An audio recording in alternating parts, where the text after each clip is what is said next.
começaram a colocar o dinheiro há 40 anos. Há 40 anos vocês começaram a colocar o dinheiro lá. Se esse dinheiro não for bem aplicado em investimentos consistentes, pode faltar dinheiro quando tiver que pagar. A Petros, ao longo da sua história, majoritariamente aplicou os seus recursos em títulos públicos. Majoritariamente. E não criou a gordura necessária para quando os títulos públicos não conseguissem pagar a meta atuarial e ela foi obrigada a diversificar. E aí, em qualquer ciclo econômico de baixa, ela não tinha gordura.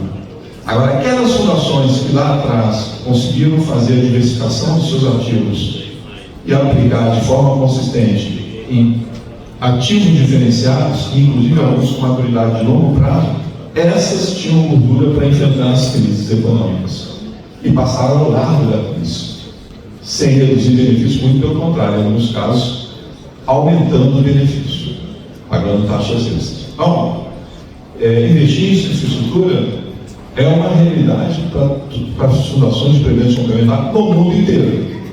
Bom, temos que buscar mitigar riscos, fazer análises consistentes, buscar fortalecer a legislação para evitar que erros cometidos no passado sejam repetidos. Agora, olhando para a situação, por exemplo, que a gente vivenciou na primeira década dos anos 2000 e 2010, em que a taxa de juros caiu para 2%, 3%, não batia a meta atuarial, você teve que diversificar. A diversificação foi uma necessidade, porque se você continuasse investindo em título público, você não bateria a meta atuarial e teria déficit. Mas olhando para aquele movimento que foi feito, eu não tenho dúvida que não tinha outra saída. Você tinha que diversificar. E a gente vai aprendendo com as experiências, não tenho dúvida disso. Alguns investimentos, eu ouço muito quando falo em Petros, é recorrente que as pessoas falam, porque a Sete Brasil, porque a Sete Brasil. Não, a Sete Brasil é um investimento que deu errado. Mas, se você pega a conjuntura em que a empresa foi criada, 2007 a Petrobras descobre a maior reserva de petróleo do mundo, pré-sal. A maior reserva de petróleo descoberta nos últimos 50 anos no mundo. O preço do barril de petróleo estava numa escala de crescimento. Ali em 2007 ele estava em torno de 70, 80 dólares e foi subindo até chegar a 140 dólares.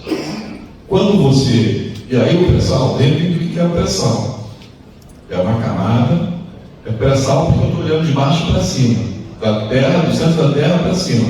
É uma camada que, em alguns casos, tem 7 quilômetros dessa camada de sal até eu chegar lá embaixo. Então, para eu conseguir atingir isso, eu tenho que ter um navio que me permita fazer essa perfuração. Uma sonda, que geralmente são navios. E não tinha no mundo sonda, porque todo mundo estava querendo perfurar, porque o preço do barril era 140 dólares. Então, todo mundo queria fazer prospecção de petróleo. Então, a Petrobras toma a decisão ali de buscar parceiros para fazer um investimento numa empresa que ia construir sondas no Brasil. No primeiro momento 7 sondas, depois passou para 28 sondas.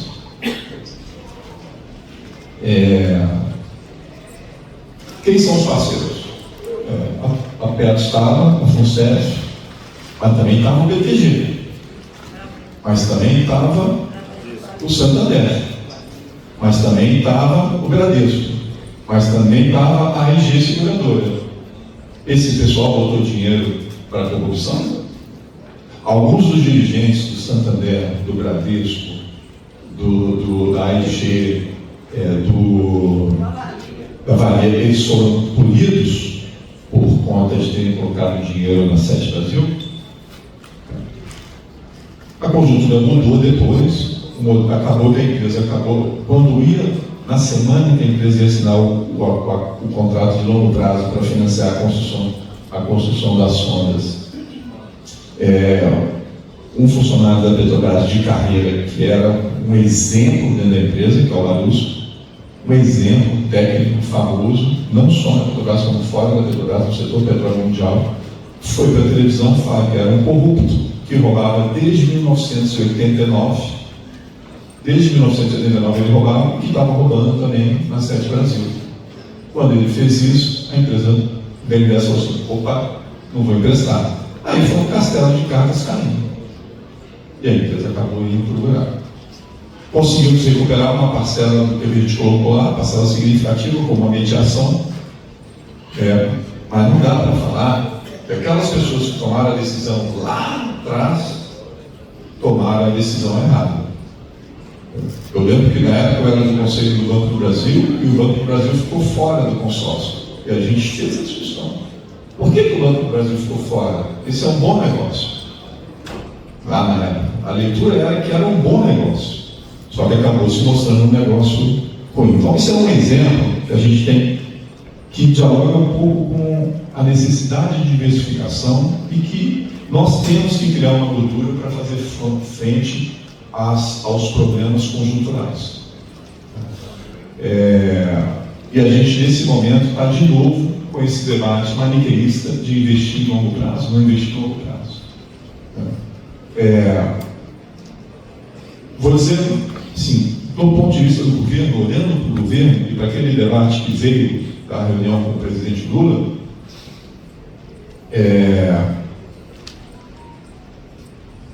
o governo, nesse momento, por conta dos investimentos que têm sido feitos aqui pelos árabes, por conta dos investimentos que têm sido feitos pelos chineses, por conta do fluxo de capital que tem vindo para o Brasil, ele não precisa do dinheiro das fundações para fazer os investimentos de infraestrutura.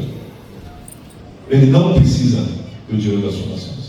Então, esse foi um falso debate. O governo nunca colocou para a gente, porque não está as concessões que estão sendo colocadas no mercado, estão sendo compradas, o fluxo de dinheiro está vindo. Então, esse debate não existe. Agora, para as fundações, nós estamos deixando, por conta desse debate maniqueísta, por conta de que alguns setores politizam esse debate de uma maneira exacerbada, as fundações estão perdendo a oportunidade de rentabilizar o seu patrimônio e estão sendo obrigadas a convertir para aplicar em títulos públicos.